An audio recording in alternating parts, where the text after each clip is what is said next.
I shop at Goodwill for name brand clothes at bargain prices. Coach, $30. I shop at Goodwill for one-of-a-kind finds. It's great for decorating on a budget. I shop at Goodwill because every dollar spent here puts 7 Nevadans to work. And because we're a nonprofit, there's no sales tax. So shop. Shop. It's so good to shop. Shop and donate today. Pahrumps Goodwill is located in the former Ace Hardware building. Today's news is brought to you in part by Dr. George Leeks, Pahrumps optometrist since 1990, offering full-spectrum eye care for children and adults. Call today, 727-8300. Noah Began brings us today's Angie's List report regarding more efficient light bulbs. Say goodbye to your old light bulbs. The 2007 energy law has mandated that manufacturers must start making incandescent light bulbs at least 27% more efficient by this year. In 2012, manufacturers started phasing out 100-watt incandescent bulbs, followed by 75-watt bulbs in 2013 and 40 and 60-watt bulbs in 2014. And today's Angie's List report, what the lighting changes mean to you. There are changes on the way for light bulbs. For example, incandescent light bulbs are being phased out. If you're not sure what this is going to mean for you, check with your electrician because you might find that you have lighting fixtures that are going to need to be changed. The most common alternatives to incandescent light bulbs are CFLs and LEDs.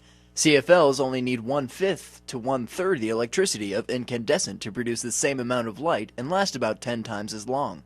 They start up initially, but it takes them a while to warm up. So to reach the optimum light output, it's going to take a couple of minutes. LEDs are up to 85% more efficient than incandescent and 10% more efficient than CFLs. A lot of the LEDs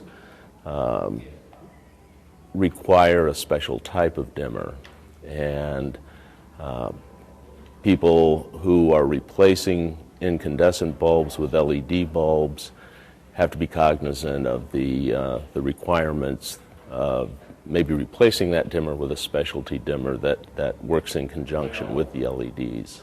While energy-efficient light bulbs last longer, they do cost more than incandescent. When you look at total life of that bulb versus what you paid for that bulb versus what the amount of energy that bulb is used, these are much, much cheaper.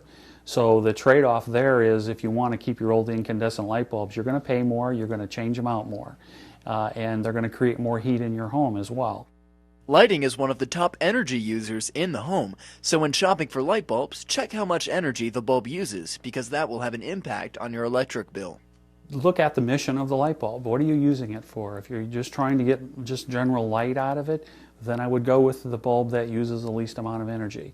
If you're looking to switch over your light bulbs, but you can't make them work in existing lamps or fixtures, Angie's List recommends consulting with a licensed electrician or lighting professional. I'm Noah Began for News 46. Thanks so much, Noah. Today's Pro Writing event update is brought to us by our own Judge Margaret Whitaker. Reigning PBR Rookie of the Year, J.R. Vieira was crowned the Iron Cowboy Saturday night in Arlington, Texas. After advancing 3 rounds, winning $50,000, he went head-to-head with PBR World Champion Bull Bushwhacker for the $1 million ride. Bushwhacker made quick work of him by throwing him off in 2 minutes and 17 seconds. Stone Sober and Bushwhacker tied for the high mark Bull of the event. PBR will head to Phoenix this weekend. Thanks again to Judge Margaret Whitaker for that information. And here's Angela Miles with today's First Business Brief. This is the First Business Brief for Monday, March 3rd. I'm Angela Miles. Apple shares could move today off of news coming from the company's shareholder meeting. Friday, shareholders re-elected its board and backed a plan awarding stock to employees. CEO Tim Cook says the tech giant will have an update within 60 days on its cash policies. Apple sold more than $1 billion in Apple TV set boxes. Bitcoin investors are suing over missing money. Mt. Gox is being sued for negligence and fraud after hundreds of millions of the currency suddenly were wiped out last week. Mt. Gox Stocks blames a weak system and has filed for bankruptcy. Also, investment firm Fortress revealed it lost $8 million through its Bitcoin investments. And in a rare, encouraging moment for the currency, trading volumes exploded 69% Friday in China. Citigroup is cutting its 2013 forecast after finding fraud in its Mexico unit. An investigation is underway. That's the First Business Brief. I'm Angela Miles. Thank you, Angela. Well, this weekend had some wild weather a little bit out there, but it did a break for the No to Abuse Chili Cook-Off and, of course, the Silver State All-Star Review there. What's coming up this next week in weather? We'll have it for you when we get back from this break.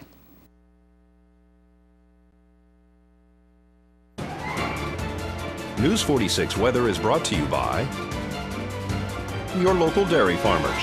Dairy products are very important in maintaining a healthy body. Hello and welcome back to News 46. Today is Monday, March 3rd. Today we had partly cloudy skies with a high of 65 degrees and an average temperature of 67 degrees. Winds were coming from the south-southwest at 3 miles per hour with gusts up to 8 miles per hour. The UV index today was 1, which is low. Humidity was at 41%.